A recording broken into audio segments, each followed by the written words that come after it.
او بل و الی الله ترجع الامور، ټول شیان الله ته ورګرځېږي. بعضې خلک طالبانو منکرین دي، ای وایي الله نسته ده، الله نه مني. طالباني وي الله له کومه سو، بیا به د ده پلار هم مني. داسې یو سړی ده چې عقیده یې بیخي الله مني نه، یعنې د الله د وجود نه منکري. څه مه ورته وایي موټر کې سپور کیا، او چې موټر کې مو سپور که دا کابل نه چې د جلاباد طرف ته وځي، دا مایپار چې ډېر خطرناک چی ده، نو دی مه پوی کوه، دغسې ورته یې راځه نن منظره کوو. نو چې کله د موټر تیز که دا ګړنګ ته چې رسېده داسې ورغه که چې معنا موټر رانه بې کنټروله سو، چې دی څه نارې وهي، څه نارې به وهي که نه؟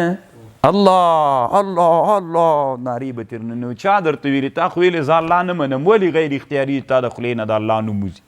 تاسې فکر وکئ طالبانو په ژوند کې یو سړی چې داسې یو پیښې سره مخ کېږي چې د خطر وي، که هر څوک د خولې نه الله نوم وځي غیر اختیاري، نو د الله څوک ده؟